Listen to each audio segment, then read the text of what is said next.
everyone and welcome back again to your and my only channel, which is Biology for Inquisitive Minds. I hope all the students are doing well. So in the last video we talked about the structural difference between gram positive and gram negative bacteria. Last video में हमने जो structure होता है gram negative और ग्राम positive bacteria उनके बारे में discuss किया था। और सबसे जरूरी बात हमने क्या पढ़ी थी कि जो ग्राम पॉजिटिव बैक्टीरिया होते हैं उनके पास 70 to 80% पेप्टिडोग्लाइकन होता है। ये पेप्टिडोग्लाइकन होता क्या है? ये एक कंपोनेंट है, एक स्ट्रक्चरल कंपोनेंट है सेल वॉल ऑफ बैक्टीरिया का, जिसमें एक कॉम्प्लेक्स शुगर मॉलिक्यूल प्रेजेंट होता है जिसे हम एन एसिटाइल ग्लूकोसा अमीन और एन एसिटाइल म्यूरामिक एसिड के नाम से बुलाते हैं, which is also called NAM and NAG with small peptides. Small peptide का मतलब है उसमें अमाइनो एसिड्स भी आएंगे। That is important part for the gram positive bacteria. Gram negative bacteria में ये चीज थोड़ी कम क्वांटिटी में होती है, इसी की वजह से वो अपना स्टेन लूज करके दोबारा से नई स्टेन ले लेता है, और अगर ब्लू कलर रह जाएगा तो वो ग्राम पॉजिटिव होगा, और अगर ब्लू न रह के वो पिंक हो जाएगा तो वो ग्राम नेगेटिव बैक्टीरिया होगा। ये ग्राम एक्चुअली चीज क्या है? ये एक टाइप ऑफ स्टेन है जिसे क्रिश्चियन हेंस ग्राम ने दिया था। ठीक है, so it is also called a gram staining. तो आज की वीडियो में हम बात करेंगे बेटा स्ट्रक्चर ऑफ बैक्टीरिया की, और बैक्टीरिया की स्ट्रक्चर में हम डीप में जाएंगे कि एक्चुअली बैक्टीरिया है क्या चीज, इसके पास कौन कौन से स्ट्रक्चर्स हैं। क्योंकि हमें पता है लास्ट टू लास्ट वीडियो में मैंने आपको बताया था कि bacteria are the sole members of the kingdom Monera. Kingdom Monera क्या चीज है? जिसमें सब प्रोकैरियोट्स आते हैं। प्रोकैरियोट्स क्या चीज है? जिसमें मेम्ब्रेन बाउंड ऑर्गेनेली नहीं होती है, जिसमें वेल डिफाइंड न्यूक्लियस नहीं होता है, जिसमें न्यूक्लियर मेम्ब्रेन नहीं होती है, और जिसका जेनेटिक मटेरियल न्यूक्लियोइड होता है, और वो आपके आपके साइटोप्लाज्म में स्कैटर्ड फॉर्म में प्रेजेंट होता है। ठीक है, so in today's video we are going to take the structure one by one. So let's have a look on the structure which I have made on the board. So this is basically the structure of the bacteria, और अगर आप ये exam में भी बनाओगे तब भी अच्छे मार्क्स आएंगे, और अगर इन्हें याद रखोगे तब आपके एंट्रांस में it will be helpful for all of you to solve various questions, okay, because each and every part is very important. Now, we are going to start one by one. As you can see, I have written here the three things. That is, first of all is a glycocalyx, second is a cell wall, and third is a plasma membrane. So what actually these things are, I have also written here the cell envelope. A bacteria actually consists of the cell envelope in which we have tightly packed three coverings, which is the outermost layer which is called the glycocalyx. अगर glycocalyx loose sheath में होती है तो इसे हम slime कहते हैं।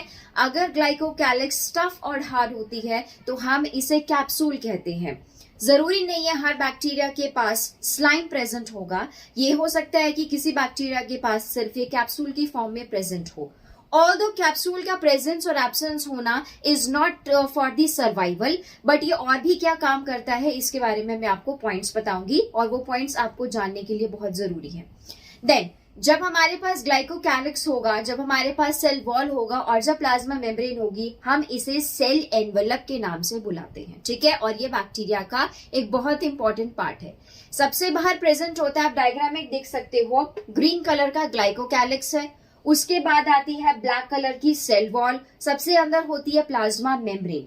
Plasma membrane bacteria में सिलेक्टिव परमिएबल होती है। अब सिलेक्टिव परमिएबिलिटी क्या होती है? 10th में हम पढ़ते हैं कुछ terms, differential permeable, freely permeable, selective permeable. Selective का मतलब होता है कुछ ही आपके जो सब्सटेंसेस होते हैं, या फिर कुछ ही आपके जो आयंस हैं, या जो आपके सॉल्वेंट्स हैं या सॉल्यूट्स हैं, they are only going to pass selectively, क्योंकि बैक्टीरिया डिसाइड करेगा कि कौन क्या चीज पास होगी। ठीक है, एंड सबसे इंपॉर्टेंट कंपोनेंट सेल वॉल जो का क्या होता है? पेप्टिडोग्लाइकन। इसके बारे में भी हम पढ़ेंगे कि जो पेप्टिडोग्लाइकन है ग्राम पॉजिटिव में बहुत ज्यादा होता है और ग्राम नेगेटिव में बहुत कम होता है। ठीक है, and third is a plasma membrane. आप यहाँ पे एक स्ट्रक्चर देख रहे हो, दिस इज काइंड ऑफ इनवैजिनेशन। इनवैजिनेशन का मतलब है अंदर की तरफ फोल्ड होना। ये एक स्ट्रक्चर बनाता है जिसे हम मीजोजोम कहते हैं।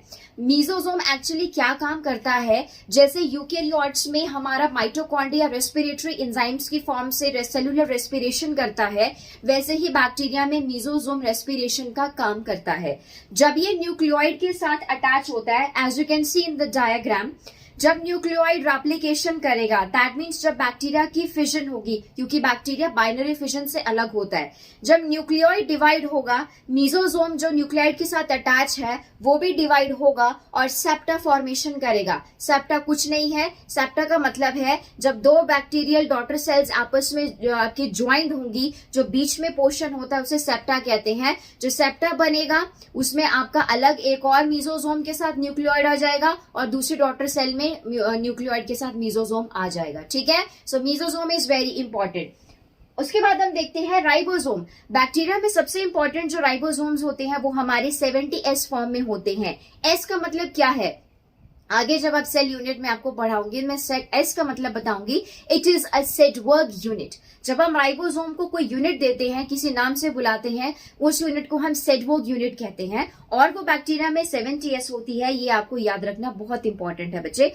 और अगर हमने डिवाइड करना हो 70S को तो वो 50S प्लस 30S से डिवाइड होती है, which I have written here. Sorry, if I have not written here, let me write here that it is your 50S plus your 30S, तो ये आपकी 70S बनाता है। अब आप बोलोगे मैम 50 प्लस 30 to 80 होते हैं, तो हमने इसके यहाँ पे प्लस नहीं करना है, this is just to designate the 70S। उसके बाद हम आते हैं, you can see the ribosome structure over here. ठीक है, राइबोसोम हमेशा ऐसे बनेगा। पॉलीराइबोसोम्स क्या होते हैं, एमआरएनए की स्ट्रैंड पे जब 4 से 5 या फिर 4 से 6 छोटे छोटे राइबोसोम्स बीड लाइक अपीयरेंस देते हैं, जैसे माला होती है, उसे हम पॉलीराइबोसोम कहते हैं। This is also present in the bacteria.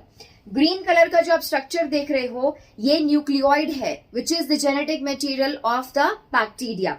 And the DNA is also scattered in the cytoplasm. Cytoplasm क्या है? It's a kind of a semi-solid structure. And जो आपके बैक्टीरिया का साइटोप्लाज्म है वो साइक्लोसिस नहीं करता, मतलब जो आपका साइटोप्लाज्मिक स्ट्रीमिंग होती है, मूवमेंट है इस वाली, वो नहीं शो करता। उसके बाद हम देख सकते हैं, यहाँ पे मैंने लिखा है बेटा ग्रीन कलर का PHB. What is this PHB? It is a kind of granule that is your poly-3-hydroxybutyrate.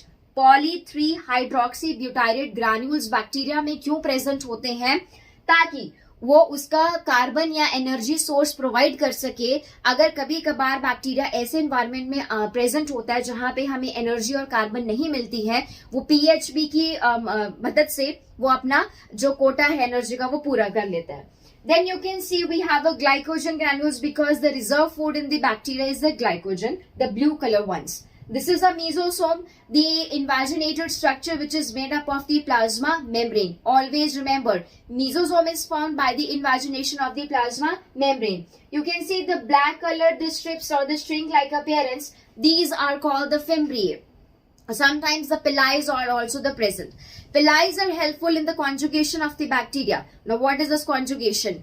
Although sexual reproduction bacteria में present नहीं होती है, but जो gene recombination होती है, जो एक जीन, जो बैक्टीरिया का एक जीन दूसरे जीन में ट्रांसफर होता है, उसे हम जीन रिकॉम्बिनेशन कहते हैं। अभी फिलहाल हम इस टॉपिक में नहीं जाएंगे, ये थोड़ा सा कॉम्प्लिकेटेड है, मैं इसकी वीडियो अलग से बनाऊंगी। तो उस चीज के लिए जब एक बैक्टीरिया दूसरे बैक्टीरिया से अटैच होता है तो उसे पिलाई चाहिए होता है। Although fimbriae is for the attachment of the bacteria to any of the substratum or to any of the host. Okay.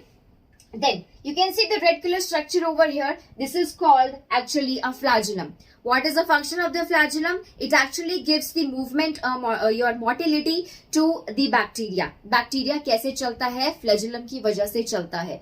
Flagellum का भी एक डिटेल स्ट्रक्चर होता है जिसमें हुक प्रेजेंट होता है, बेसल बॉडी होती है और फिलामेंट होता है, ये मैं अलग से समझाऊंगी। Then you can see the dotted-like appearance of this blue color. What are these? These are actually the respiratory enzymes. Bacteria के अंदर respiratory enzymes भी present होते हैं। कुछ राइबोसोम्स हमारे बैक्टीरिया के साइटोप्लाज्म में प्रेजेंट होते हैं, कुछ राइबोसोम्स हमारे बैक्टीरिया के सेल वॉल में भी प्रेजेंट होते हैं। This I will take one by one deeply. Then you can say the protein granules, they are also present in the bacteria, and the protein granules, they are basically present in the cytoplasm of the bacteria. So this was about the journal appearance of the bacteria.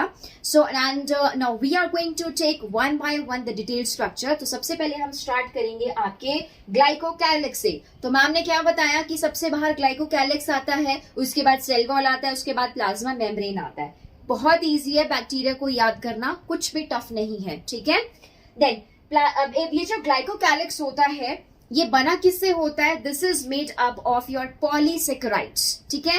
We have a monosaccharide, disaccharide and a polysaccharide. Polysaccharides plus your polypeptides. Polypeptide का मतलब होता है जब बहुत सारे amino acids आपके peptide bond बनाते हैं, तो हम इन शॉर्ट कह सकते हैं कि polypeptides can be the form of the proteins. We can say that.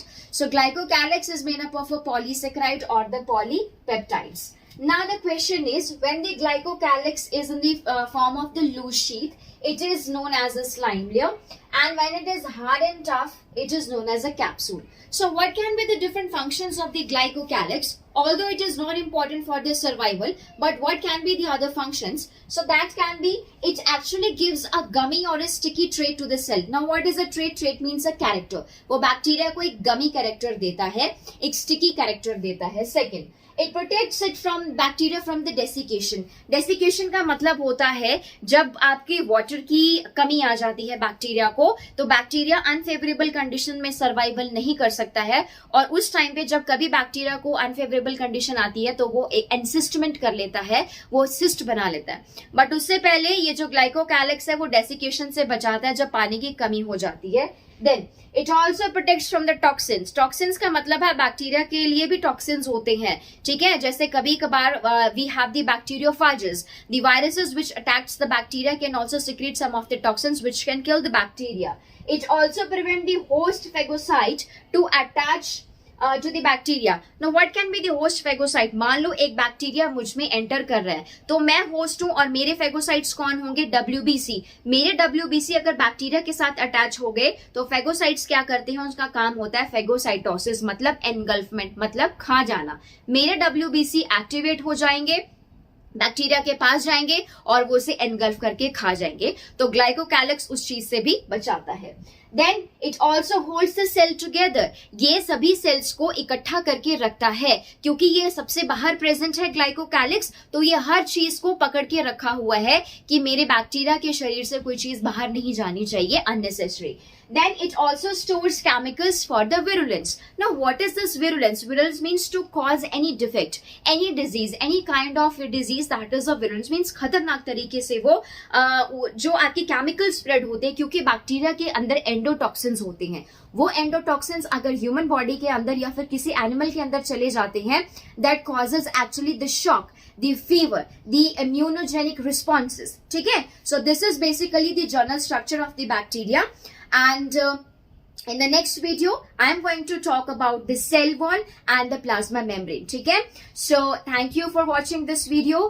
Do like, subscribe and comment. बेटा for this actually is for those students. I am not asking for any of the there are some channels which ask for the payment and everything. I have a free subscription. तुम जितनी बार मुझे topic बताओगे ma'am उतनी बार तुम्हें समझाएगी, but you just have to do one thing. You have to share as much as you can my videos, okay? And God bless you all. Thank you for watching my video.